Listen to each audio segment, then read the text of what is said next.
မှာနှုတ်ကပတ်တော်ဝင်ခါပေးဖို့ရန်ဆရာမနဲ့အတူ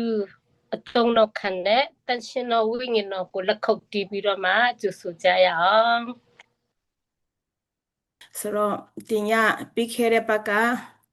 ကျမတို့ဘာတင်ခဲ့တယ်လဲဆိုတာပြောပြပေးလို့ရမလားတရားပြီးခဲ့တဲ့ဘက်ကကျမတို့တင်ခဲ့တဲ့ဟာပါလဲဆိုတာခေါင်းစဉ်လေးပြောပြလို့ရမလားယေရှုနာမနဲ့ကျမပြန်ပြီးတော့ဆရာပေါ်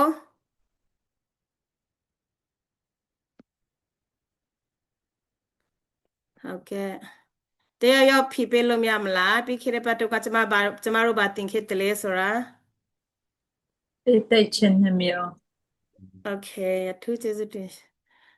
ဒါရယ်ဖျက်သခင်တာရေကောင်းကြည့်ပေးပါစေဆိုတော့ကျမတို့ပြီးခဲ့တဲ့ပတ်တုံးကကျမတို့ပြည်သေးချင်းမျိုးကျမတို့တင်ရတာဖြစ်တယ်နောက်အတွင်းနော် in drawing of the Holy Spirit နဲ့ the outpouring of the Holy Spirit ဆိုတာကျမတို့သင်ခဲ့တာဖြစ်တယ်အထူးကောင်းချီးရမယ်လို့လည်းထူးယုံကြည်တယ်နောက်ဒီညကကျမသင်ကြားပေးမယ့်ရာကဝိညာဉ်အသီးနဲ့တန်ရှင်ဝိညာဉ်အသီးများနဲ့ပေါ့နော်တန်ရှင်တော်ဝိညာဉ်တော်စုကျေစုကိုမျိုးဆိုတာကိုကျမသင်ကြားပေးမှာဖြစ်တယ်ကျမဖျားနဲ့ screen share လုပ်ပေးပါမယ်ဆရာစင်ပြီလားဆရာကျော်စင်ပြီမလားရအဆင်ပြေတယ်နော် Okay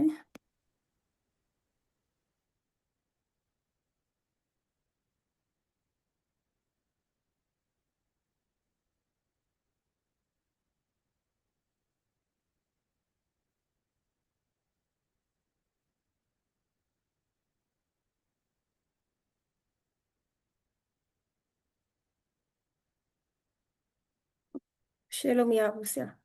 ရတယ်ဒီညတော့မ share တော့ဘူးเนาะဆိုတော့စမပြောလားစမပြေဘူးရတယ်ကိစ္စမရှိဘူး Okayဆိုတော့တင်ရကျမကဝိညာဉ်အသီးများနဲ့တန်ရှင်းသောဝိညာဉ်တော်စုကျေစုကိုမျိုးဆိုတာကိုအကျမ်းအဖြစ်ကျမတို့သင်ကြားမှာဖြစ်တယ်ဒီ subject ကိုကျမတို့သင်ပေးမယ်ဆိုလို့ရှိရင်နှစ်ပတ်လောက်ကြာမှာဖြစ်တယ်ဆိုတော့ကျမလိုအပ်တဲ့ဟာကိုပဲကျမအကျမ်းအဖြစ်သင်မှာဖြစ်တယ်တကယ်လို့များပို့ပြီးတော့တင်ချင်နေဆိုလို့ရှိရင်ကျမတင်ပေးလို့ရတယ်ပေါ့နော်ကျမimpression နဲ့တော့လက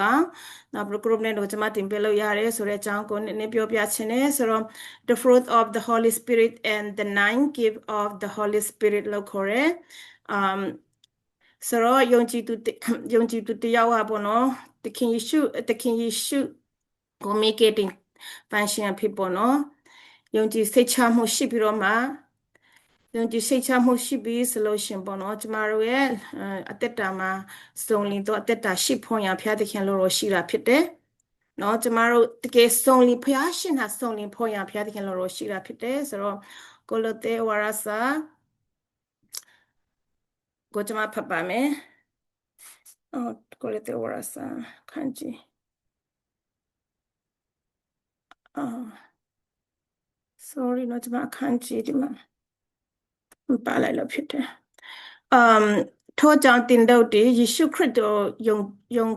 ခံယူပြီးဒီဖြစ်၍ထိုသခင်၌ဆက်ပြောခြင်းတိဆောက်ခြင်းရှိလက်နိဥပရိသကိုခံပြီးဒီအတိုင်းယုံကြည်ခြင်း၌မင်းမြိုင်စွာဆွဲလန်းလက်ကျေးဇူးတော်ကိုချီးမွမ်းခြင်းနဲ့တကွယုံကြည်ခြင်းတိုးပွားပြီးဆောင်လက်ထိုသခင်၌ကြည်လေကြလောအခုနပြောတဲ့အတိုင်းပဲကျမတို့ကယုံကြည်သူတယောက်အသက်တာမှာပေါ့နော်ကျမတို့အသက်တာကတကယ်ဆုံးလင်တော့အသက်တာရှိဖွင့်ရအရန်လိုအပ်တယ်အဲ့ဒါကြောင့်မလို့ကျမတို့ရဲ့အသက်တာမှာရှိရမယ့်အရာကဝိညာဉ်အသီးကိုတည်ရမှာဖြစ်တယ်အဲ့ဒီဝိညာဉ်အသီးကကျမတို့ဘလို့ပြန်မှာတွေ့ရမယ်လဲဆိုလို့ရှိရင်တော့ဂလာတိဩဝါဒစာအခန်းကြီး9အခန်းငယ်22 23ဖြစ်တယ်ဂလာတိဩဝါဒစာ chapter 5 verse 22 to verse 23ဝိညာဉ်ပကတိ၏အကျိုးမူကားချစ်ခြင်းဝမ်းမြောက်ခြင်းငြိမ်သက်ခြင်းစိတ်ရှည်ခြင်းကျေးဇူးပြုခြင်းကောင်းမြတ်ခြင်းသစ္စာစောင့်ခြင်းနုညံ့သိမ်မွေ့ခြင်းကာမဂုဏ်ချုပ်တီးခြင်းပေတည်းထိုတုတ်အချင်းကိုပဲတရားမျှမတာဆိုတော့ကျမတို့ရဲ့ယုံကြည်သူအသက်တာမှာပေါ့ဒီအသီးကိုတွေ့ရမှာဖြစ်တယ်ဆိုတော့ကျမကဘယ်လိုလုပ်လဲဆိုလို့ရှင်နော် လေးပတ်ဝန်းကျင်ဆိုလို့ရှိရင်ကျမကတကယ်ပဲစစ်တပ်ထင်းမှာပဲကြီးပြင်းလာတယ်နောက်ပြီးတော့အရာရှိတယောက်နဲ့လည်းရက်တည်လာတဲ့အခါမှာကျမကစိတ်မရှိဘူးဖြစ်တယ်ပေါ့နော်စိတ်မရှိဘူးအရာစိတ်တော်တယ်နောက်ပြီးတော့ကျမဒေါသကြီးတာဖြစ်တယ်ဆိုတော့အဲ့ဒီဝိညာဉ်အသီးကိုကျမတို့ယုံကြည်သူတက်တာမှာဝိညာဉ်အသီးကိုတီးရမှာဖြစ်တဲ့အတွက်ကြောင့်မလို့ကျမတန်ရှင်တဲ့တိုင်းတန်ရှင်တဲ့ဝိညာဉ်နဲ့ရှိပါကျမဝန်ခံတယ်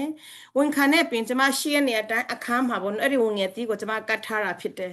ကတ်ထားတယ်ပေါ့နော်အဲ့လိုမျိုးနဲ့ကျမဒီနေ့ဒီချိန်အထိကျမတက်တာမှာမနုညမသိမ်မွေးနိုင်ဘူးဖြစ်တယ်ကျမကအယားနုညသိမ်မွေးခြင်းနဲ့ဆိုတော့ကျမယေရှုနာမနဲ့နုညဆောင်လေတော့အသက်တာရှိဖွင့်ရကျမအမဲတော်ဝန်ခံတယ်ပေါ့နော်ကျမအဲ့ဒီဖျားဝင်အတီးကိုကျမအသက်တာအားဖြစ်ပေါ့နော်တက်တက်ဖြစ်နိုင်ဖွင့်ကျမနေတိုင်းဝန်ခံတာဖြစ်တယ်ဆိုတော့ကျမတို့ယုံကြည်သူတက်တာမှာဒီဝင်အတီးကိုမျိုးอ่ะပေါ့နော်ကျမတို့တီးကိုတီးရမယ့်အရာဖြစ်တယ်ဆိုတော့ပထမဦးဆုံးပြောချင်တာဖြစ်တယ်ဆိုတော့ချစ်ချင်းဆိုတော့ love လို့ခေါ်ရပေါ့နော်အဲ့ဒီချစ်ချင်းတစ်ခုနဲ့တင်ကျမတို့ကပြန်ပြီးတော့တင်ပြမယ်ဆိုလို့ရှိရင်အများကြီးအချိန်ကြာအောင်မှာဖြစ်တယ်အဲ့ဒီမှာပေါ့နော်ချစ်ချင်းက romantic love လားနောက်ပြီးတော့ acapella love လားမျိုးရှိတာဖြစ်တယ်ကျမအဲ့ဒါအသေးစိတ်ကိုကျမတင်ရတင်တော့မှာမဟုတ်ဘူးဒီချစ်ချင်းဆိုတာပေါ့နော်ကျမတို့ love လို့ခေါ်တာဖြစ်တယ်နောက်ပြီးဝမ်းမြောက်ခြင်းဝမ်းမြောက်ခြင်းကပေါ့နော် joy ဝမ်းမြောက်ခြင်းဗမာလိုကတော့ဝမ်းမြောက်ခြင်းပဲရှိတာပေါ့နော်ဒီအင်္ဂလိပ်လိုဆိုရင် happy ရှိမယ် joy ရှိမယ် happy နဲ့ joy ရဲ့အယတ္တာကမတူဘူးဖြစ်တယ်ဝမ်းမြောက်ခြင်းရှိတယ်နောက်ပြီးတော့ငြိမ်သက်ခြင်း peace လို့ခေါ်ရပေါ့နော်ငြိမ်သက်ဖျားသခင်ပဲငြိမ်သက်ခြင်း peace လို့ခေါ်ရနောက်ပြီးတော့စိတ်ရှည်ခြင်း patient နောက်ပြီးတော့နံပါတ်5အနေနဲ့ကျေးဇူးပြုခြင်း kindness ကောင်းမြတ်ခြင်း goodness သစ္စာစောင့်ခြင်း faithfulness နှုတ်ညသိမ်မွေးခြင်း gentleness ကာမဂုဏ်ချုပ်တည်ခြင်း self control လို့ခေါ်ရဲဆိုတော့အဲ့ဒီဝိညာဉ်ပကတိအကျိုးများကိုပေါ့နော်ကျမတို့နားလေဖို့ရကျမဒီညနည်းတစ်ခုချင်းစီကိုပေါ့နည်းနည်းအချင်းချုပ်အဖြစ်ကျမနည်းနည်းရှင်းပြချင်တာဖြစ်တယ်ချစ်ချင်းဆိုတော့ကျမတို့ချစ်ချင်းလူတိုင်းမှာပေါ့နော်လူတိုင်းယုံကြည်သူဖြစ်စေယုံကြည်သူဖြစ်လူတိုင်းမှာချစ်ချင်းဆိုတာရှိကြတယ်ဆိုတော့ဒီဝိညာဉ်အသီးမှာဖော်ပြတဲ့ချစ်ချင်းကကျမတို့လူချင်းပေါ့နော်လူသားမလို့ပေါ့နော်လူစားတိအဖြစ်ချစ်ချင်းကိုပြောချင်တာမဟုတ်ဘူးပေါ့နော်ဆိုတော့သူတစ်ပါးအပေါ်မှာလင်းနေချစ်ချင်းရဲ့အဓိပ္ပာယ်ကသူတစ်ပါးအပေါ်မှာပေါ့လေးနေချစ်ခင်တွေ့တာလာတယ်နော်နောက်ပြီးတော့ဝန်တာစိတ်ရှိလာတယ်ချစ်ချင်းပေါ့နော်ဘာတာဝန်တာစိတ်ရှိလာဆိုတော့အရင်ကဒီလူအနေနဲ့ချစ်ချင်းမဟုတ်ပဲねပေါ့လူအနေနဲ့ချစ်တာကတော့ကျမတို့ရဲ့အလိုကြတဲ့ခိုင်ချစ်နိုင်မယ်အလိုမကြဘူးဆိုမချစ်နိုင်ဘူးအဲ့လိုမျိုးချစ်ချင်းကျမချစ်ချင်းမဟုတ်ဘူးအလိုကြသည်ဖြစ်စေမကြသည်ဖြစ်စေเนาะဘုရားသခင်ကကျမတို့ကိုပေါ့เนาะကျမတို့ကိုအပြစ်ရှိသည်ဖြစ်စေမရှိသည်ဖြစ်စေကျမတို့ကိုသူကကယ်နှုတ်ခဲ့တယ်နောက်တစ်ခင်ရှုကယ်နှုတ်ခဲ့တယ်ရွေးနှုတ်ခဲ့တယ်အဲ့ဒါကြောင့်မလို့သူတစ်ပါးပေါ်ကိုချစ်ချင်းဆိုတာအချက်နေပေါ်ပြောင်းလဲတဲ့ချစ်ချင်းမေတ္တာမျိုးမဟုတ်ပဲねကျမအချက်နေမမူတည်ပဲねဘုရားသခင်စီကလာတဲ့ချစ်ချင်းမေတ္တာနဲ့သူတစ်ပါးကိုချစ်နိုင်ဖို့ရဖြစ်တယ်ဒီချစ်ချင်းဒီဘောလို့ချစ်ချင်းဆိုတော့သူမယုံကြည်သူလည်းတယောက်နဲ့တယောက်ချစ်တတ်တာပဲเนาะသနာတတ်တာပဲကျမတို့ယုံကြည်သူတွေက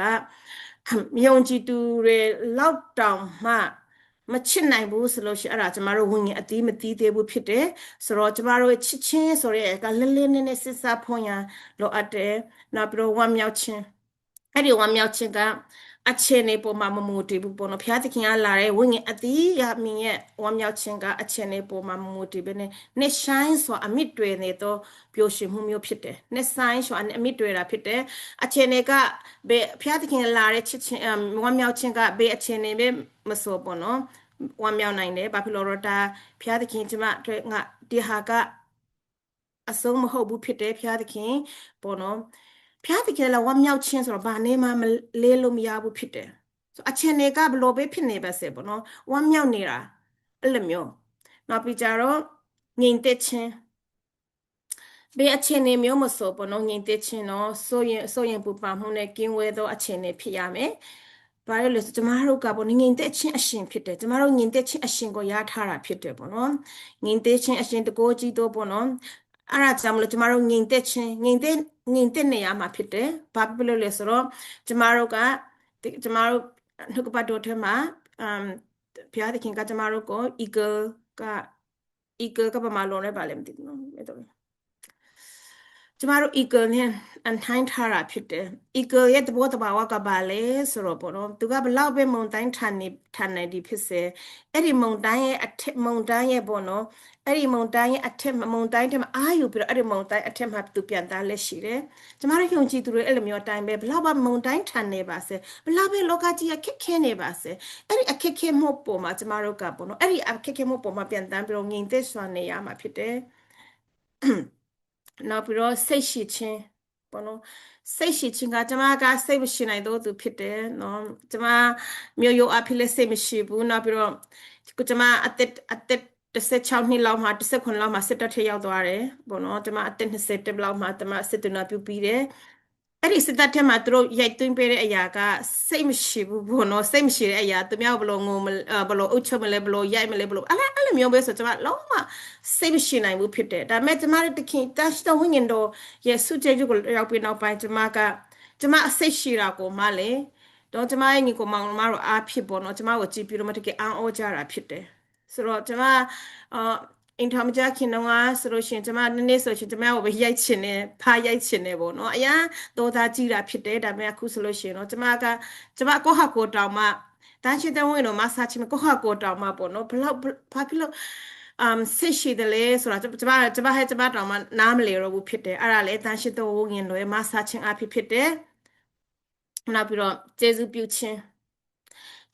ြင်းဆိုတာပေါ့နော်ကျမတို့ယုံကြည်သူတက်တာမှာကျေးဇူးပြုခြင်းဆိုတာကျမတို့ကမျှော်လင့်ချက်ဒါသူ့ကိုသွားပေးမယ်ဆိုရင် तू ကငါ့ကိုလာပြီးမျှော်လင့်ချက်နဲ့ကျမကိုကျေးဇူးပြုရမှာမဟုတ်ဘူးပေါ့နော်နောက်ပြီးကျေးဇူးဘာမျှော်လင့်ချက်မှမရှိဘဲနဲ့ဂရုဏာစိတ်နဲ့သူတစ်ပါးကိုကျမတို့ကကူညီခြင်းစိတ်ရှိရမှာဖြစ်တယ်အဲ့လိုမျိုးဒါကိုသွားပေးမယ်ဆိုငါဒါမျှော်လင့်ချက်လုံးဝကင်းမဲ့တဲ့အရာဖြစ်တယ်အဲ့လိုမျိုးကျေးဇူးပြုတဲ့တက်တာနောက်ပြီးကျေးဇူးတည်တဲ့တက်တာလည်းကျမတို့ရှိချဖို့ရန်လိုရတယ်ကျမတို့ရဲ့ကျေးဇူးတင်ထိုက်တူတွေအားလုံးကိုကျေးဇူးတည်တဲ့တက်တာလည်းဖျားသခင်လိုရှိတာဖြစ်တယ်အဲ့ဒါဝိညာဉ်တော်အတီးလည်းဖြစ်တယ်နောက်ပြီးတော့ကောင်းမြတ်ခြင်းနော်ကောင်းမြတ်ခြင်းဆိုသူတစ်ပါးအတွက်ပေါ့နော်ကျမဒီနေ့တော့မှကျမအမျိုးသားနဲ့ထမင်းစားနေကျမပြောလိုက်တယ်ကျမတို့တိုင်းရင်သားမြန်မာပြည်သားပေါ့နော်တိုင်းရင်သားတော်တော်များများကဘာလဲဆိုတော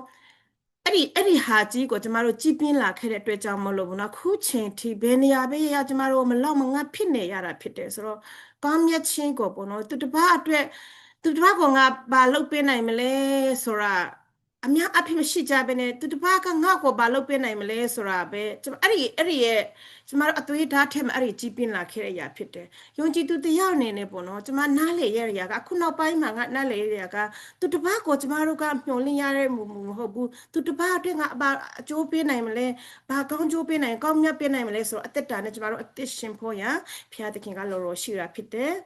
နောက်ပြီးတော့တစ္ဆာဆောက်ခြင်းတစ္ဆာဆောက်အတီးနေအခုချိန်မှာကျမတို့အတင်းတော့တော်တော်များကွေးကြတယ်တယောက်နဲ့တယောက်လူမျိုးတွေဆန်းကျင်ကြတယောက်နဲ့တယောက်တစ္ဆာမရှိကြလို့ဖြစ်တယ်ကျမတို့ရဲ့ယုံကြည်သူတက်တာမှာတစ္ဆာရှိခြင်းအလည်းအလွန်ရေးကြီးတာဖြစ်တယ်နော်ဆိုတော့ဥပမာတယောက်နဲ့တယောက်ကျမတို့မင်းကလေးတွေဆိုလို့ရှိရင်ကျမအမေအဲ့ဒါပြောလဲရှိတာဖြစ်တယ်ကျမတို့အတင်းတော်ရဲ့လူကြီးတွေနော်မိခင်တွေကျမပြောတာဖြစ်တယ်တကယ်တော့ကိုယ့်ရဲ့ငယ်သားတွေကကိုဆူတောင်းစေခြင်းလို့သူရဲ့ခံစားချက်ကိုကျမတို့ကိုပြောပါရဲ့တော့ဆူတောင်းလိုက်ပေးပါရဲ့နိုင်မတော့ကိုယ်မှလေသူအဲ့လိုမျိုးပြောရဲဆိုရဲဟာတစ္ဆာမရှိတဲ့ဟာလိုမျိုးလုံးဝအရာဖျားသခင်လို့တော့မရှိဘူးဖြစ်တယ်ဆိုတော့ကျမတို့တစ္ဆာရှိရတယ်တစ္ဆာလျှောက်တည်ရမှာဖြစ်တယ်နော်မပြောထိုက်တဲ့အရာဆိုလို့ရှိရင်ကိုယ့်ရဲ့ကျမဆိုလို့ရှိရင်လေဒါကိုပြောမယ်ဆိုလို့ရှိရင်ကျမမျိုးသားစိတ်ဆိုးမဲ့ဟာတွေကျမမျိုးသားအတွက်တိဆောက်စရာမဖြစ်မဲ့ဟာဆိုကျမလုံးဝမပြောဘူးဘာဖြစ်လဲဆိုတော့ကျမတို့တစ္ဆာရှိဖို့ရဖြစ်တယ်ဖျားသခင်ကကျမတို့ယုံကြည်သူအသက်တာမှာယုံကြည်သူအသက်တာမှာဒီဆောက်ဖို့ရနော်တိုက်တွန်းနှုတ်ဆိုဖို့ရစကားတွေကိုပဲပြောဖို့ရလို့ရှိတာဖြစ်တယ်နော်ဒါကြောင့်မလို့နော်တိုက်တွန်းနှုတ်ဆိုစကားမပြောနိုင်ဘူးဆိုရင်တမသူတစ်ပါးအတွက်ပေါ့နော်အာယုံစင်မဲ့ဟာတွေအားပြတ်စင်မဲ့ဟာတွေမပြောဖို့ရပေါ့နော်ဖျားသခင်လို့ရှိတာဖြစ်တယ်ဆိုတော့နုညံသိမ်မွေးခြင်းကျမနုညံသိမ်မွေးရကောအရင်လို့ချင်းတယ်အခုချိန်ထိကျမအမဲဝန်ခံတယ်နုညံသိမ်မွေးဖြစ်နေတော့တဘောပေးပါဆိုတော့အမဲဝန်ခံတာဖြစ်တယ်ကျမတို့ရဲ့ယုံကြည်သူတက်တာမှာပေါ့နော်ကြမ်းတမ်းနုညံသိမ်မွေးရမယ်ပေါ့နော်နောက်ပြီးကြမ်းတမ်းမှုမရှိဘဲနဲ့စိတ်ကြမ်းတမ်းမှုမရှိဘဲနဲ့မရှိစိတ်ဓာတ်ရှိရမှာဖြစ်တယ်ကျမအခုချိန်ထိ တခါတလေကြာရင်လည်းနော်အဲ့ဒီကျန်တဲ့စစ်တပ်ထဲမှာကျင်လေလာခဲ့တဲ့နော်စစ်တနာပြုလို့လာခဲ့တဲ့အရာအခုချိန်ကျမတို့လွှမ်းမိုးနေတော့ပဲကျန်တန်းနေပေါ့နော်စိတ်ဆိုးလာပြီးအရန်ကျန်တာဖြစ်တယ်အဲ့ဒါလေနေနေတာအခုချိန်မှာကျမအဝင်အသီးကိုမျိုးထဲမှာကျမမသိနိုင်တာတခုကနုံညလုံးဝနုံညမသိမ်မွေးနိုင်ဘူးဖြစ်တယ်ဒီနေ့အချိန်ဒီနေ့တိုင်းအဲ့ဒါဝန်ခံတာဖြစ်တယ်ဖျားသခင်တမီးကိုနုံညသိမ်မွေးတဲ့တက်တာဖြစ်ပါဖင်းတော့တဘောတက်တာပေးပါဆိုပြပါဒီနေ့အချိန်ဒီကျမဝန်ခံတာဖြစ်တယ်နောက်ပြီးတော့ဒီမှာယုံကြည်သူတွေအားလုံးလည်းနုံညသိမ်မွေးဖွင့်ရဖျားသခင်လို့ရှိတာဖြစ်တယ်ဆိုတော့ဒီကာမဂုဏ်ချုပ်တိချင်းဆိုတာကကျမတို့ဇာတိစိတ်အလောကိုမလိုက်ပဲပေါ့ကျမတို့စိတ်တက်ခံစားချက်ဇာတိအလောကိုမလိုက်ပဲဘယ်နဲ့ကျမတို့တက်တာ daily life မှာပေါ့နော်ဖျားသခင်အလောတော်ဝိညာဉ်ရဲ့ပကတိအသက်ရှင်ဖွင့်ရဖျားသခင်လို့ရှိတယ်အကြောင်းကျမတို့တက်တာမှာပေါ့နော်ဒီဝိညာဉ်အသီးတွေကရှိကိုရှိရမယ့်အရာဖြစ်တယ်ယုံကြည်သူတရားအနေနဲ့ကျမတို့ lifestyle ဖြစ်ရမှာ daily lifestyle ဖြစ်ရမှာဖြစ်တယ်ကျမတို့ရဲ့ပေါ့နော်လူတယောက်ကမယုံကြည်သူပဲဖြစ်လူတယောက်ကိုကြည့်ချင်းအားဖြင့်ကျမတို့အသက်တာကိုဘာမှမပြောခင်မှာကျမတို့ကိုကြည့်ချင်းအားဖြင့်ကျမတို့ကဒီလိုမျိုးဝိညာဉ်အသီးတို့သူဖြစ်ဖို့ရဖျားသခင်လို့ဖြစ်တယ်ရှိကိုရှိရမယ့်အရာဖြစ်တယ်ပေါ့နော် daily life မှာ daily lifestyle ဖြစ်ရမယ့်အရာဖြစ်တယ်နောက်ပြီးတော့နံပါတ်2အနေနဲ့ပေါ့နော်ကျမအဲ့ဒါအကျန်အဖြစ်လူယုံကြည်သူတယောက်အသက်တာမှာပေါ့နော်ရှိတဲ့ဝိညာဉ်အသီးရှိတဲ့အရာကိုကျမနည်းနည်းတင်ပြချင်တာဖြစ်တယ်ဆိုတော့ဒီညအထူးသွားရမှာကကျတော့ကျမတို့တန်ရှင်သောဝိညာဉ်တော်စုကျေးဇူးကိုကျမအဓိကအထူးသဖြင့်ကျမပြောကြားချင်တာဖြစ်တယ်အဲ့ဒီတန်ရှင်သောဝိညာဉ်တော်ဘာဖြစ်လို့ဒီ the fruit of the Holy Spirit and the nine gift of the Holy Spirit ကိုဘာဖြစ်လို့ကျမတင်ရပေါင်းပြီးတော့တင်ပေးရဆိုလို့ရှိရင်တော့ကျမတို့ယုံကြည်သူအခုရဲ့ဒီကျမတို့ရဲ့အသက်တာမှာပေါ့နော်ကျမယုံကြည်သူတော်တော်များများမှာရှုပ်ထွေးနေတာဖြစ်တယ်အတီးကတတ်နော်ဘရောနော်ကျမတို့ဝိညာဉ်စုကျေစုကတတ်ဖြစ်တယ်နော်အတီးကကြတော့ကျမတို့ယုံကြည်သူတက်တာမှာရှိကိုရှိလူတယောက်ချင်းစီတူချင်းစီမှာအတီးကတော့ရှိကိုရှိရမယ့်အရာဖြစ်တယ်နောက်ပြီးတော့တန်ရှင်သောဝိညာဉ်တော်စုကျေစုကကျမအထူးတစ်ဖြစ်နော်အမှုတော်ဆောင်တွေမှာကျမတို့ဘုရားသခင်နိုင်ငံတော်အတွက်လှုပ်ဆောင်နေတဲ့အမှုတော်ဆောင်တွေမှာရှိကိုရှိရမယ့်အရာဖြစ်တယ်ဆိုတော့တန်ရှင်သောစုကျေစုကိုကျမနှုတ်ကပတ်တော်မှာတက်မယ်ဆိုရင်နံပါတ်16လောက်တွေ့ရပါတယ်ဒါပေမဲ့တင်ရကျမကဒီကိုရင်တိုဝါပထမစာဆောင်ထက်ကအခန်းကြီး30ထက်က the gift of the Holy Spirit နော် the gift of the nine gift of the Holy Spirit ဆိုတဲ့အရာကိုကျမပြောကြားမှာဖြစ်တယ်တန်ရှင်တော်ဝိညာဉ်တော်စုကျေစုကိုမျိုးအကြောင်းကိုကျမ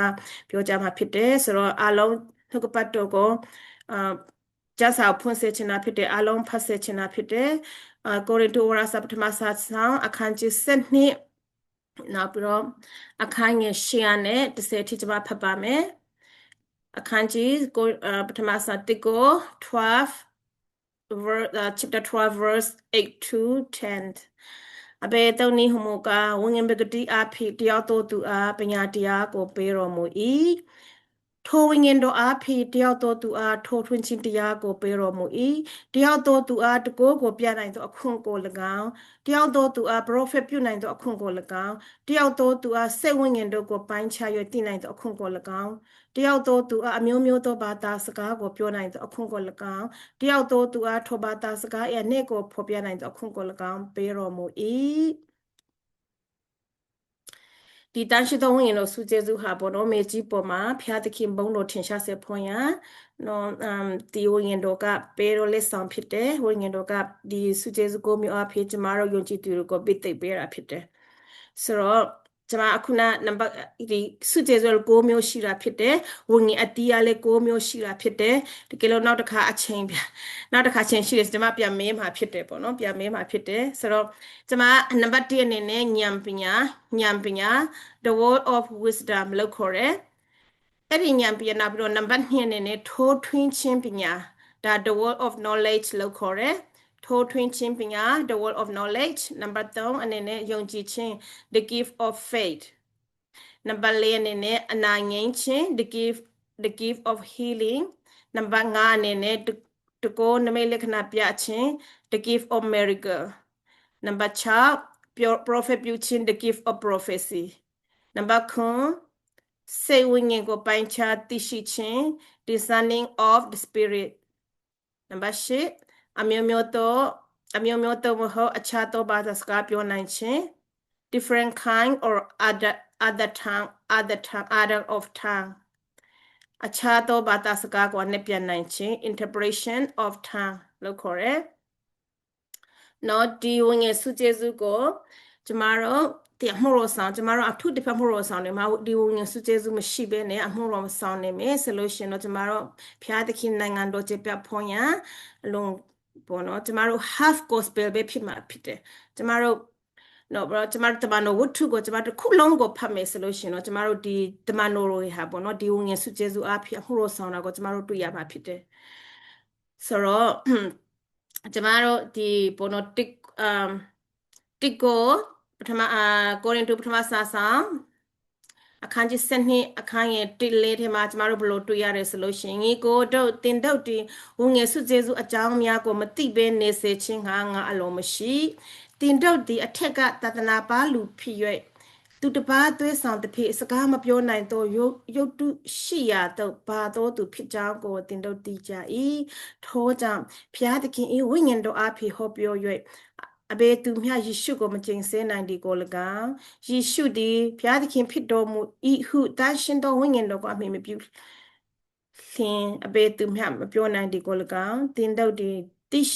နာလေစေခြင်းငါတရိပေ၏စုကျေစုအ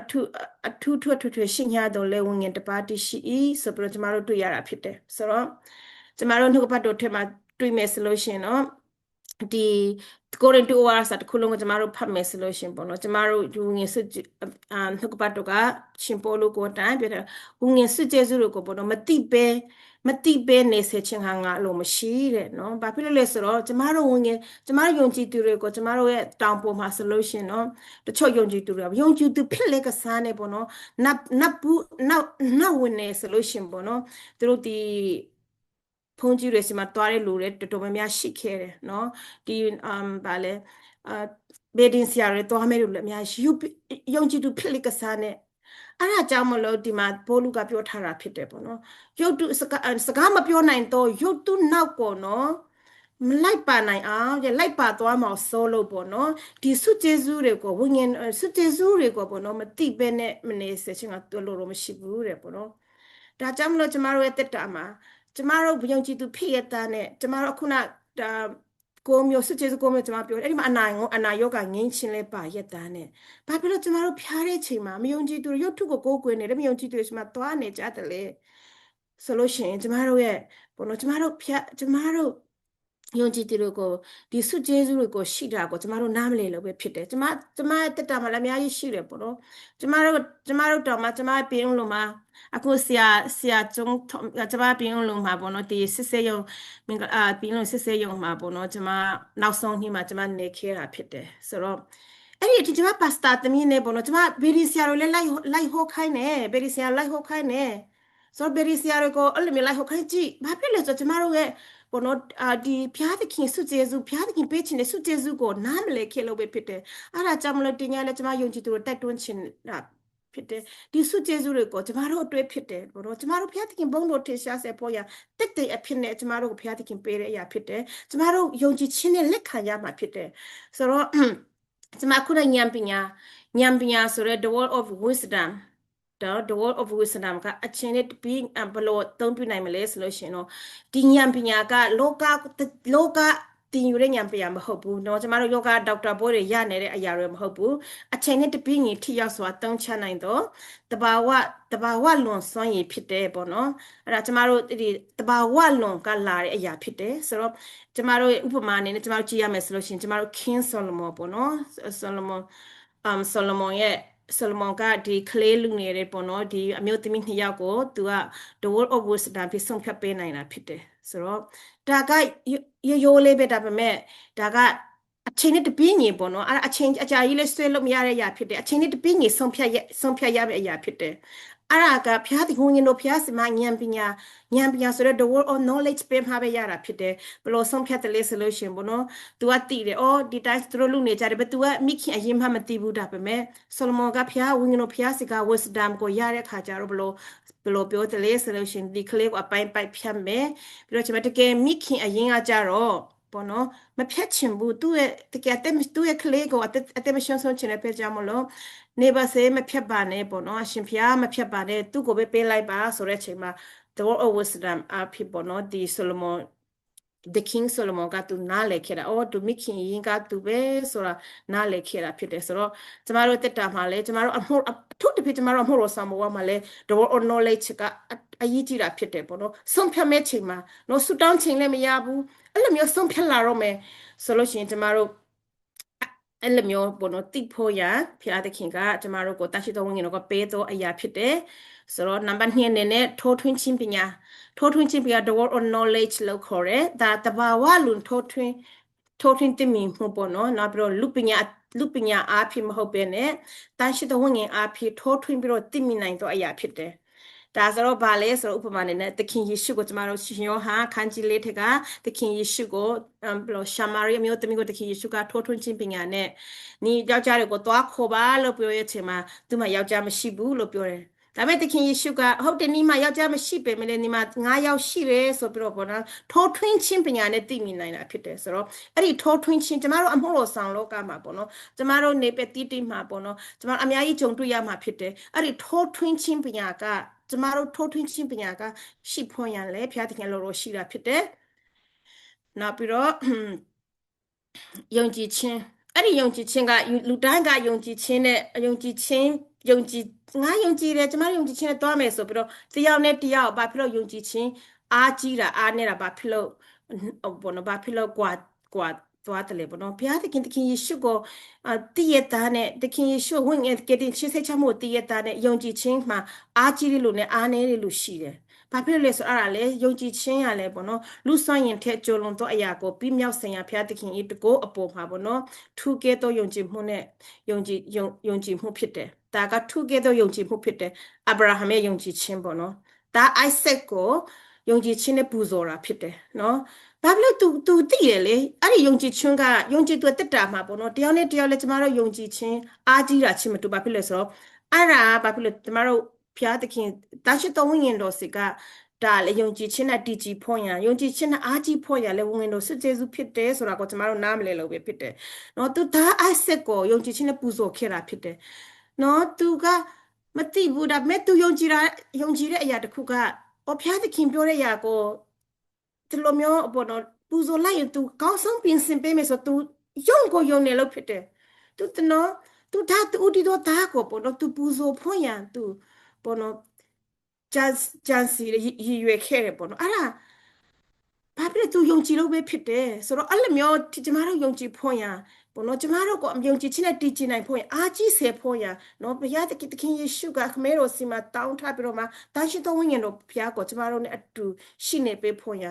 နော်အစီမရှိနေပေးဖွင့်ရကျမတို့ကိုဆက်လူပိတာဖြစ်တယ်ဆိုတော့အဲ့ဒါယုံကြည်ခြင်းနဲ့တည်ကြည်ဖွင့်ရလဲဘုရားသခင်ကျမတို့ဝိညာဉ်ဆုကျေးဇူးဘုရားသခင်တာရှိတော်ဝိညာဉ်တော်စီကဆုကျေးဇူးဖြစ်တယ်ဆိုတဲ့အကြောင်းကိုပြောပြချင်တယ်နောက်ပြီးတော့အနာယောဂငြိမ်းခြင်းပေါ့နော်အခုချိန်မှာကျမတို့ရဲ့တကယ်ပဲနောက်ဆုံးတော့ကာလမှာတန်ရှင်းတော့ဝိညာဉ်တော်စုကျေစုမပါဘဲနဲ့တန်ရှင်းတော့ဝိညာဉ်တော်မဆာချင်း 100% မဆာချင်းမရှိဘဲနဲ့တန်ရှင်းတော့ဝိညာဉ်တော်ဥဆောင်မှုတော့ကိုလိုက်နာမခံဘဲနဲ့ကျမတို့အနာငြိမ်းရလို့တိုင်းကိုလည်းကျမတို့မိတ်ဆန်ပရိုဖက်လို့တွားပြောလို့မရဘူးမိတ်ဆန်ပရိုဖက်တွေလည်းအနာငြိမ်းနိုင်တယ်ဟုတ်တယ်ဒါပေမဲ့ကိုကတန်ရှင်းတော့ဝိညာဉ်တော်နဲ့ပြီးွားတော့သူတန်ရှင်းတော့ဝိညာဉ်တော်ဥဆောင်မှုကိုလိုက်နိုင်တော့သူဖြစ်တယ်ဆိုလို့ရှိရင်ဒါကမိတ်ဆန်ပရိုဖက်လားပရိုပီကပ်ခင်စီရလာတဲ့အရာလားဆိုကျမတို့သိမိနိုင်မှာဖြစ်တယ်ဆိုတော့အနာယောဂအမျိုးမျိုးလဲနော်ငိမ့်ဖို့ရလဲဖျားဝိညာဉ်တော်စုကျေစုကိုမျိုးထက်ကတမျိုးဖြစ်တယ်နောက်ပြီးတော့ကျမတို့ရဲ့တခင်ရှုကိုတိုင်ကိုကျမတို့ကြည့်မယ်ဆိုမေကြီးပေါ်မှာသူနော် ministry လို့တဲ့အချိန်မှာသူအနာယောဂပေါင်းများစွာကိုငင်းခဲ့တာကိုကျမတို့တွေ့ရတယ်အဲ့ဒါကိုကျမတို့တစ်ခုချင်းစီမပြောတော့ဘူးနောက်ပြီးတော့စနေနေ့လုံးအနာတွေ့သူနော်အမျိုးသမီးကိုလည်းနိုင်ငင်းဆက်ခဲ့တယ်နော်ပြီးတော့မျက်စိမမြင်တဲ့လူနော်နားမကြားတဲ့လူနောက်ပြီးတော့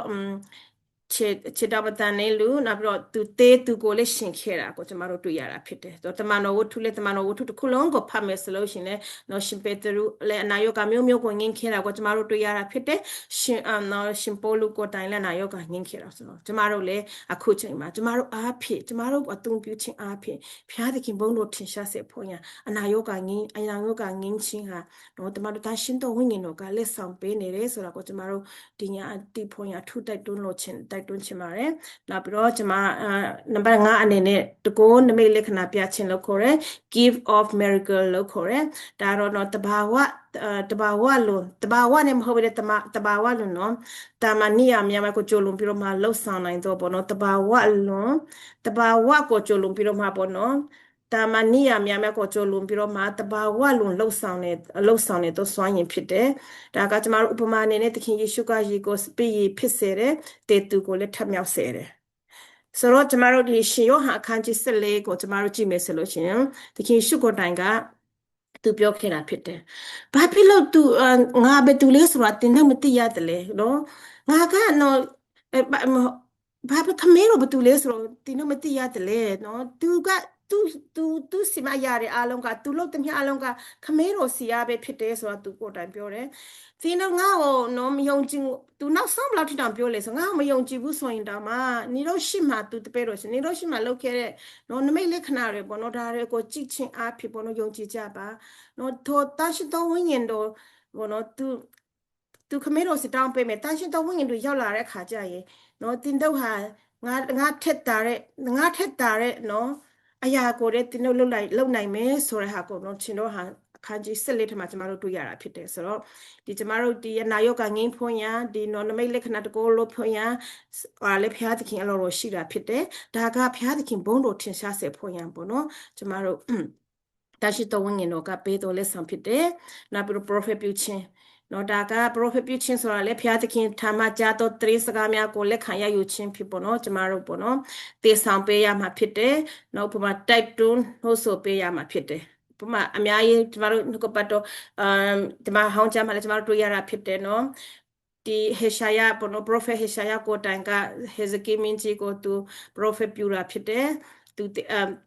prophet ဆိုတာ prophet ပြုခြင်းဆိုတာလည်းနော်သူတိုက်တွန်းနှိုးဆော်ပေးတာဖြစ်တယ်နော်ကျမလည်းတခါတည်းကျမ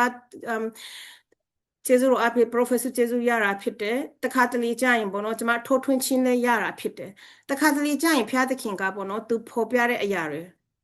မကောင်းတဲ့အရာတွေလည်းသူဖော်ပြတယ်နော်ဒါပေမဲ့ကျမတို့ prophet ပြုရမှာကသူတပားကိုတိုက်တွန်းနှုတ်ဆော်ဖို့ရန်ပြုရမှာဖြစ်တယ်နော်ထိုးထွင်းခြင်းကလည်းထိုးထွင်းခြင်းတည်ရဆိုတဲ့အတိုင်းလဲကျမတို့မပြောဘူးဖြစ်တယ်။အော်ဒါကသူထိုးထွင်းခြင်းကအဖြစ်ကျမတို့ရဲ့ပတ်ဝန်းကျင်မှာသိမယ်ဆိုလို့ရှိရင်လဲကျမအော်ဒါကပြောတင်လားမပြောတင်ဘူးလားဆိုပြီးတော့ကျမဖျားသခင်မှာဆူတောင်းနေမပြောတင်တဲ့အရာဆိုလို့ရှိရင်အော်ကျမဆူတောင်းပေးတယ်။ဆိုတော့ prophet ပြုတယ်ဆိုတော့နေတေရောမဲနေလည်းမဖြစ်တယ်ဆိုတော့သူများသူတပားအတွက်တိုက်တွန်းဟုတ်ဆို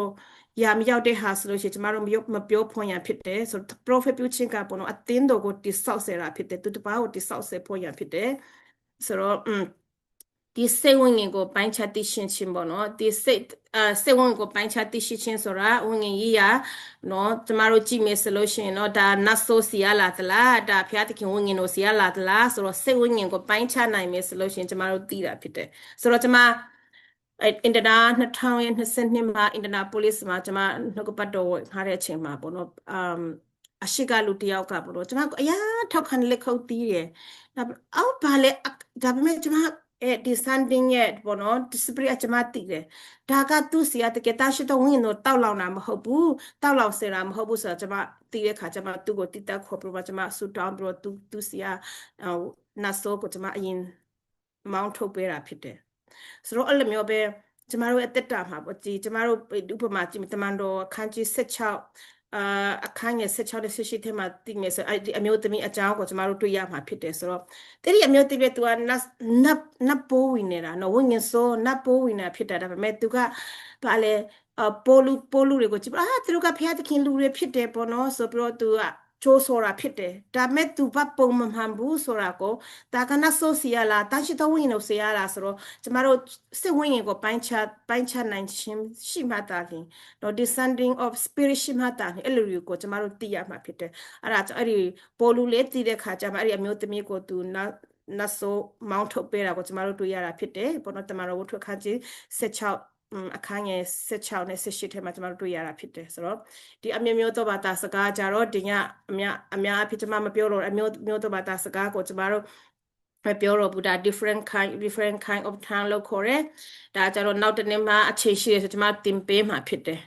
ဒါကဒါ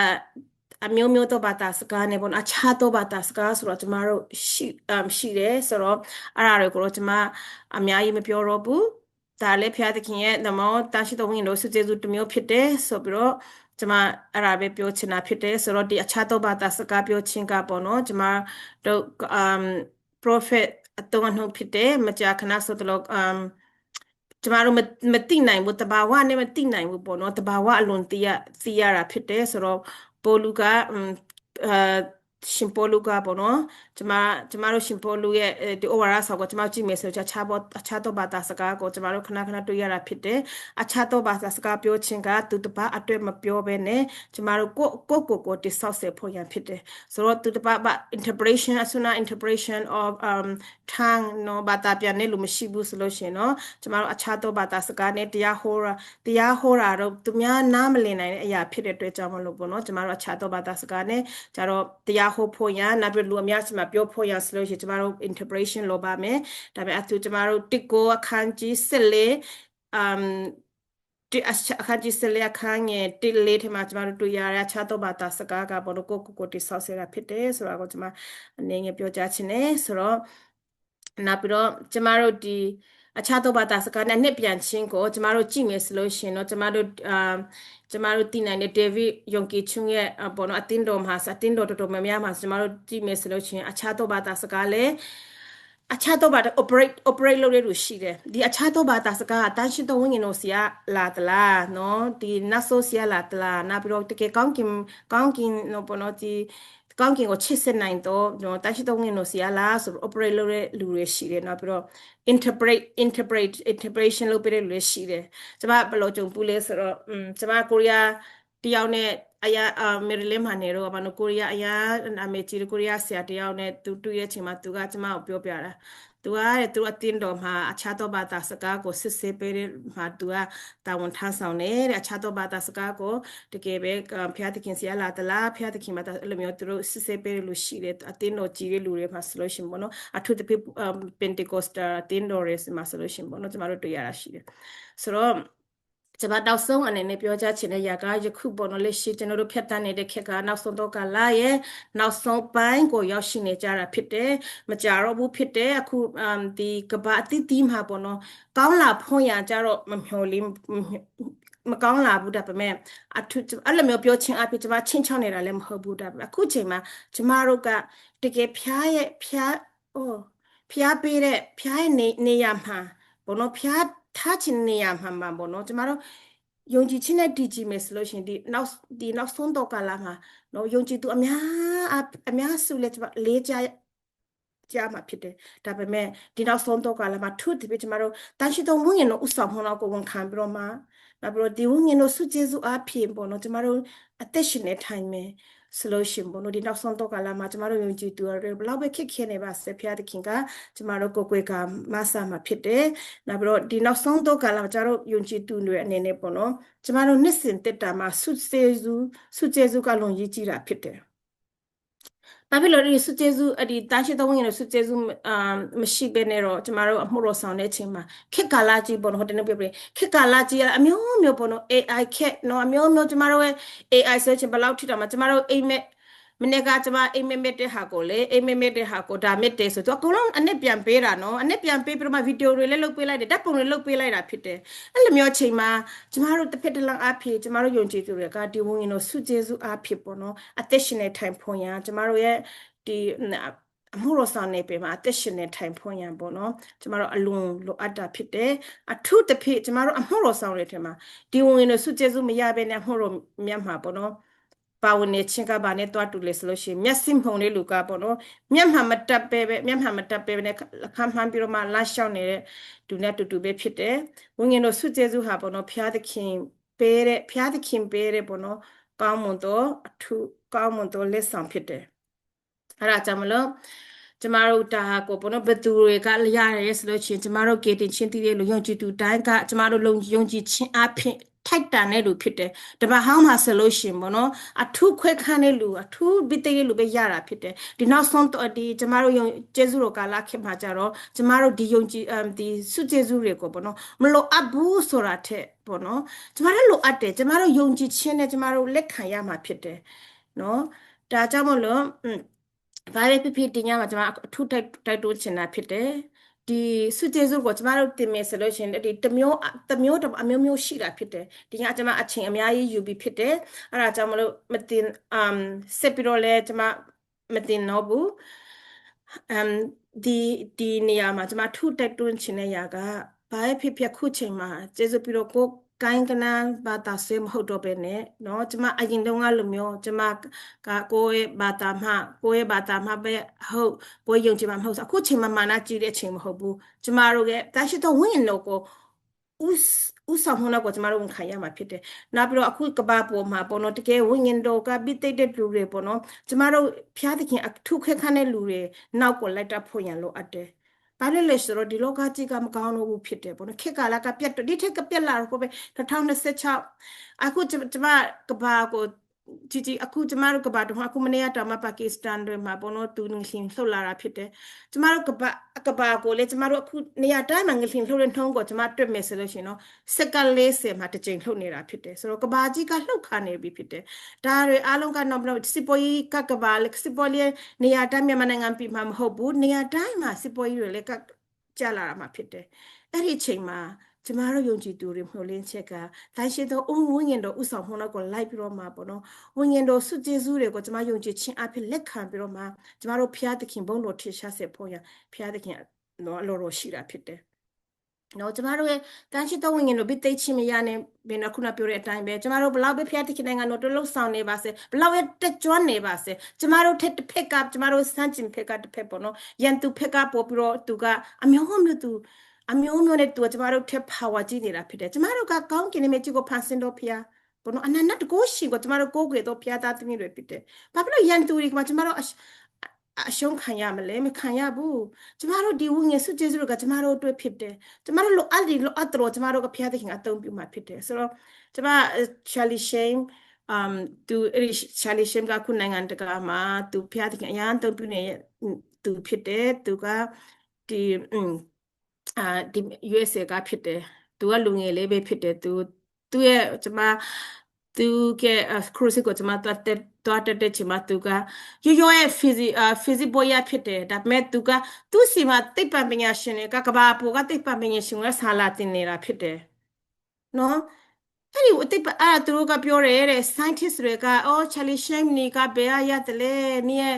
လိပ်စာကိုနေဘယ်တင်တယ်လဲနေတင်တဲ့ website ကိုလည်းငါတို့ကိုပေးပါအောင်လို့ဘယုံကြည်သူတွေပဲဆိုတော့လေနော်ပေးပါအောင်လို့ပြောတဲ့အချိန်မှာသူက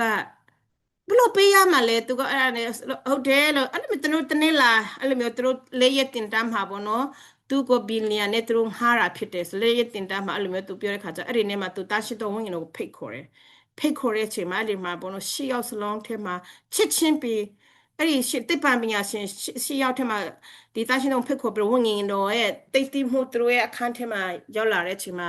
တိပ္ပံပညာရှင်အဲ့ဒီနေ့မှာပြင်တိပ္ပံပညာရှင်၄ယောက်ကပေါ့နော်သခင်ဖျားကိုလက်ခံလာတာဖြစ်တယ်တဲ့သခင်ယေရှုကိုလက်ခံလာတာဖြစ်တယ်ဆိုတော့အဲ့ဒီဝိညာဉ်စုကျေစုကကျမတို့ဘုန်းထင်ရှားစေဖွင့်ရနော်ကျမတို့သူများအထင်ကြီးဖွင့်ရမဟုတ်ဘဲနဲ့ဖျားသခင်နိုင်ငံတော်ကျေပြတ်ဖို့ကျေပြတ်ဖို့ရမြင်မြန်ဆန်ဆန်ကျေပြတ်ဖို့ရဖျားသခင်ဘုန်းတော်ထင်ရှားစေဖို့ရဖြစ်တယ်အဲ့ဒါကြောင့်တင်ညာကျမတို့ရဲ့အသက်တာမှာကျမအရင်ကလိုမျိုးဖြစ်ကျမဆိုလို့ရှိရင်ကျမဝိညာဉ်ဖခင်ဆိုလို့ရှိရင်သူဆုံးပါသွားပြီဖြစ်တယ် COVID-19 မှာဆုံးပါသွားပြီဖြစ်တယ်သူဆိုလုံးဝ prophet ကျေးဇူးတွေကိုလုံးဝသူလက်ခံနေလို့ဖြစ်တယ်ပေါ့နော်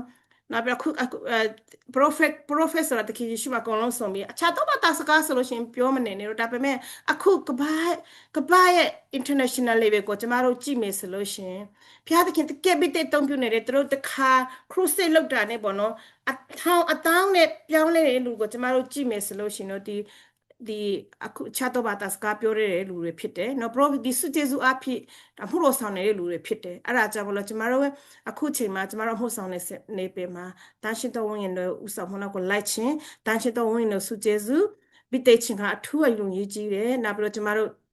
ဆက်ပြီးလက်လာဖို့ရဖြစ်တယ်ခုချိန်မှာကျမတို့တခင်ယေရှုရှိမှာကျမတို့သွားတဲ့ခါကျရင်နီဘပ်တစ်စ်လာနီကမရာအေဗီဇကာချက်စကလာနီယန်ဟစ်ချင်းကလာနော်နီယာဖူကောစပကလာနီကိုကျမတို့အဲ့လိုမျိုးသွားမှာမဟုတ်ဘူးကျမတို့တခင်ယေရှုရှိမှာပေါ့နော်ဘာသာရအတင်းတော်ရဆိုတော့မရှိဘူးကျမတို့အားဖြစ်ပေါ့နော်ကျမတို့ဒီတရားစီရင်တော့ကျမတို့အားဖြစ်ဝင်ပျောက်ဆုံးတော့လူဘလောက်ကျမတို့ဖမ်းနိုင်ပြီလေအဲ့ဒါမှကျမတို့သွားမှာဖြစ်တယ်နောက်ဆုံးတော့ကာလမှာနော်ဘာသာဆွေကိုင်းကနာဆလူမျိုးစမလို့ပဲနဲ့ကျမတို့တကယ်ပဲတလုံးတဝါတဲ့နဲ့တန်ရှင်းတော်ဝင်းငင်တို့ဥဆောင်ဖုနာကိုလိုက်ပြီးတော့မှာပေါ့နော်ဒီတန်ရှင်းမုံလို့ပြီးတိတ်ချင်းအဖေဖျားတခင်နိုင်ငံတို့နော်လှုပ်ဆောင်နိုင်တော့သူဖြစ်ပါစေလို့ကျမတင်ညကောင်းကြည့်ပေးပါတယ်တင်ညကျမအချင်းယူပြီးဒါပေမဲ့ကျမအခုဖျားတခင်လို့ဆိုလို့ဖြစ်တယ်ကျမတို့ဆူတောင်းကြရမှာဖြစ်တယ်ကျမဆူတောင်းကောင်းကြည့်ပေးမှာဖြစ်တယ်ဆိုတော့ကျမလည်းဘာသာရေးနေပေမှာဒီဝင်ဖျားတခင်ရဲ့တန်ရှင်းတော်ဝင်တော့ကိုလည်းနားမလည်ခဲ့ဘူးနော်အသက်ရှင်လာခဲ့နောက်ပြီးတော့ကျမတက်ရှင်တော်ဝင်တော်ရဲ့ပြီးတိတ်ချင်းရပြီးနောက်ပိုင်းမှာကျမဖျားတခင်ကျမအားဖြစ်ဖျားတခင်အများရဲ့သုံးပြတာကျမအဖြစ်အနာယောဂါတွေလည်းငိမ့်နေကျမထိုးထွင်းချင်းပညာအဖြစ်ကျမဟိုတခါတော့တခြားအဝေးတော့မပြောတော့ဘူးကျမတို့ဒီအန်တီချယ်ရီနူပေါ့နော်ဒီအန်တီချယ်ရီနူဆုံကိုကျမတို့တွေ့တဲ့အချိန်မှာ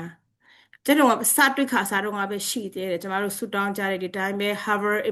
International Harvard Everywhere School ကိုတင်ရင်းနဲ့ကျမတို့တိကျတာဖြစ်တယ်ကျမတို့ Zoom ဒီတိုင်းပဲအဖွဲ့ဆူတောင်းတဲ့အချိန်မှာကျမထိုးထွင်းချင်းအားဖြစ်ပေါ့နော်ဖျားသခင်ကသူမိသားစုလေးမှာဖြစ်ပြလေးတော့ဖော်ပြတဲ့အချိန်မှာနော်အဲ့ဒီအချိန်ကိုကျမမမေ့နိုင်ဘူးဖြစ်တယ်သူနဲ့တခါမှလည်းစကားမပြောဘူးပေါ့နော်ဒါပေမဲ့ထိုးထွင်းချင်းအားဖြစ်ဖျားသခင်ကသူနဲ့မိတ်ဆက်ပေးတဲ့အခုချိန်မှာကျမတို့ရဲ့ဒီ ministry မှာပေါ့နော်တကယ်စားတိမှလည်းတခါမှမမြင်ဘူးကြဘူးပေါ့နော်ဒီဖုန်းနဲ့ပြောကြတာနော်တရားနဲ့အရာချစ်ကြတာဖြစ်တယ်မော်ငင်မအရင်လိုပဲကျမတို့ချစ်ကြတာဖြစ်တယ်နော်ဖျားသခင်နိုင်ငံတော်အတွက်တူတကွာလှုပ်ဆောင်နိုင်ကြတာဖြစ်တယ်ဒီဖျားတရှိသုံးဝင်တို့ဆုကျေးဇူးကပေါ့နော်ဖျားသခင်နိုင်ငံတော်ကျေပြဖို့ရဖြစ်တယ်အဲ့ဒါကြောင့်မလို့တင်ညာကျမအားလုံးအတွက်ကျမဆုတောင်းပေးခြင်းနဲ့အနေငယ်ဆုတောင်းပြီးတော့အချိန်ယူခြင်းနဲ့အားလုံးပေါ့နော်O Ramako Share Baba Shikra Baba Rontra Baba Kashare Baba Baba O Romoko Share Baba Share Baba Baba Kurushim Happy at the King Grodinga Jesuit Apa Hallelujah Groshim Pa Dinya Ashinshima Groshim Pa when they jar Sasi Amari Lunga Groshin Gronang and the Groshin Wonta Session it to me a picture Grosh Gronang and the second it to me a picture Groshin when Apa O Gronin eto Ayamia go Mimin 9 point a Groshim Pamera O Miasigo Monsenelua Grosh, Yantube Pite Groshim Papiaki. O Romoko Shekra Baba, Shikra Baba, Jentra Baba. O Romoko Shekra Baba, Shir Baba, Shetra Baba. O Papia the King, Groshi the Tigo Groshim Papia, Yoshida, we should account cheap, Groshipa, Gronin Yamiago means zero, Muba Groshim Papiaki. We know Pia Groshi Jango Dinya through got Doti Dobo Groshim Papiaki. A may you buy your Api Groshim Papia through got Groshi. Don't have shitty at the now sondo galama groshim papi at the king. Oh, that me grow, that me grow, profing and a hoja like me groshim. Grow a moro soundo to me up on a wing and logo groshim to long, sorry at time. Dia di mamoro sound a lulu ala to the pit. Oh, groshim papi machine a little alo, you should my county beer up to the groshim papi at the king. Grow the wing and suches who got nale, wing and suches happy groshim bit grow nang and to low sound. နိုင်ဖို့ရကရိုရှင်တမီယေရှုရမယ်ကောင်းကြည့်ပေးတယ်ကရိုသူရတတတီဒီကရိုလေဒနာအန်ဟန်နေဒီညာနဲ့စားပြီးတော့မကရိုရှင်ဖာပြအထူးတဖြစ်ကရိုရှင်ဖာပြတကီမင်းနိုင်မယ်အကြောင်းကရိုရှင်တို့မျက်စိကိုဖွတ်တော့မှာဝငယ်မျက်စိကိုကရိုရှင်ဖွတ်တော်မှာကရိုရှင်ဖာဝငယ်နှလုံးသားကရိုရှင်ဖွတ်တော်မှာကရိုရှင်နာကြားစေတော်မှာကရိုရှင်ဖာပြတကီဝငယ်တို့ဖျားတို့ရှိတဲ့အတီးတီးနဲ့ကရိုရှင်ဖာပြတကီဥဆောင်တော်မှာလမ်းပြတော်မှာကရိုရှိချောင်းကိုတက်တက်ထူတော်မှာကရိုရှင်ဖာပြတကီကရိုတမီတော့တက်တာဒီမှာရှိနေတဲ့လူအတီးတီးတက်တာကိုတကိုကြီးတကရိုလစ်တော်နဲ့အနန္တိခါမှာတပါတီတခင်ရှုမြတ်တော်နာမနဲ့ဆုတောင်းပါရဖာဖျားတခင် Amen.